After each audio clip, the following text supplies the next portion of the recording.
नमस्कार साथियों, मैं एडवोकेट अश्विनी कुमार। साथियों, भारतीय जनता पार्टी की सरकार तिरंगा यात्रा निकाल रही है। आखिर तिरंगा यात्रा निकालने के क्या मायने हैं, यह बात समझने की और जानने की जरूरत है। और भारतीय जनता पार्टी के लोग जिस प्रकार से दूसरों के ऊपर हमलावर होते हैं, राष्ट्रवाद का पहाड़ा पढ़ते हैं, तो उनको इस चीज़ का जवाब देना चाहिए, इस बात का जवाब देना चाहिए कि आखिर जो तिरंगा यात्रा उस वक्त उस दौरान निकाली जा रही कि जब भारत में जम्मू कश्मीर के पहलगाम में आतंकी हमला होता है, उसमें से 20 से 25 लोग मारे जाते हैं। उसके जवाबी कार्रवाई में भारत की सेना पाकिस्तान के ऊपर आतंकी ठिकानों पर हमला करती है और उस दौरान भारतीय सेना भी शहीद होती है। तो सवाल यह बनता है कि जो यह तिरंगा यात्रा निकाली जा रही है भारतीय जनता पार्टी के द्वारा, तो आखिर किस खुशी में और कौन से राष्ट्रवाद के लिए निकाली जा रही है? क्या पहलगाम में जो बम ब्लास्ट के दौरान जो लोगों मारे गए, इस खुशी में, या उसकी जवाबी कार्रवाई में भारत के सैनिकों के द्वारा जो आतंकी ठिकानों को खत्म किया गया और उस जवाबी कार्रवाई में भारत के भी सैनिक शहीद हुए?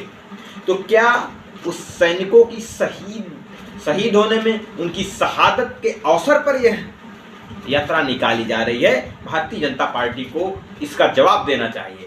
और यदि वह अपने आप को राष्ट्रवादी समझते हैं, राष्ट्रवादी कहते हैं और यह दम भरते हैं कि हमारी सेना बहुत मजबूत है, ये बात सही, हमारी सेना मजबूत है, लेकिन हमारी सेना की दायित्व है, जिम्मेदारी है, वो किसी भी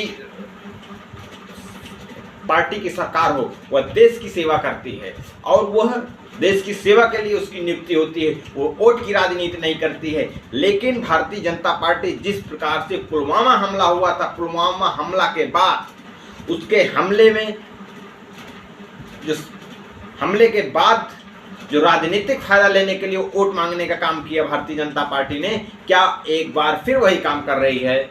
यह जवाब देना चाहिए, क्योंकि निश्चित तौर पर हमने अपने दुश्मन के ठिकानों को खत्म किया हो, लेकिन उन दुश्मन के ठिकानों को खत्म करने में हम अपने देश के जवानों की जान गंवाई है।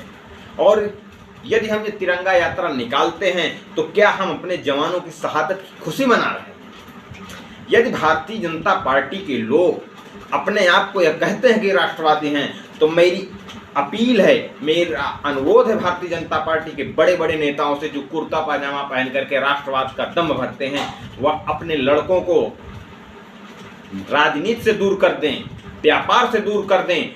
और इस समय भारतीय जनता पार्टी की सरकार है केंद्र में, एक कानून बना करके लाएं कि इस देश में यदि किसी को एमपी बनना है, एमएलए बनना है, देश की राजनीति में राजनीति का हिस्सा लेना है, तो अपने लड़कों को सेना में भर्ती कराने की एक अनिवार्यता का कानून बनाएं। उसके बाद हम देखते हैं कि भारतीय जनता पार्टी एक बहुत ही राष्ट्रवादी पार्टी है, क्योंकि यह दूसरों के घर के बच्चों की जान गंवा करके उसमें अपनी राष्ट्रवाद की राजनीति सेकते हैं, लेकिन अपने बच्चों को राजनीति का पहाड़ा पढ़ाते हैं, अपने लड़कों को नेता बनाते हैं, अपने लड़कों को विदेश में पढ़ाते हैं, व्यापार करते हैं, और दूसरे के लड़कों की जान शहादत में जाती है और उसमें राजनीति करती है। इसलिए मैं अनुरोध और अपील करूंगा भारतीय जनता पार्टी से कि आप केंद्र की सरकार में हैं, आप संसद में हैं, आप तरह तरह के कानून बनाते हैं, एक कानून बना करके लाइए कि ये देश में यदि किसी को राजनीति करना है, एमपी बनना है, एमएलए बनना है, उनके लड़कों को देश की सेवा करना अनिवार्य है। तब यह समझा जाए कि आप राष्ट्रवादी हैं, क्योंकि इस देश में भगत सिंह को तो सभी लोग पसंद करते हैं। भगत सिंह अपने घर में कोई पैदा नहीं करना चाहता है, क्योंकि भगत सिंह बनने का मतलब होता है 23 साल की उम्र में अपनी जान को गंवाना, और इस देश का कोई भी नेता अपने लड़के के 23 साल की उम्र में फांसी के फंदे में नहीं लटकाना चाहेगा। लेकिन भगत सिंह की शहादत में गर्व महसूस करते हैं लेकिन अपने आप को, अपने लड़कों को भगत सिंह बनाना नहीं पसंद करते हैं। यह किस प्रकार का राष्ट्रवाद है और यह कैसा भगत सिंह का प्रेम है साथियों। तो अनुरोध और अपील है उन देशवासियों से जो ऐसी हरकत इस देश के अंदर चल रही है, उनकी इन हरकतों को समझने की ज़रूरत है और इनसे सवाल करने की ज़रूरत है। धन्यवाद साथियों। जय भारत, जय संविधान, भारतीय सेना जिंदाबाद।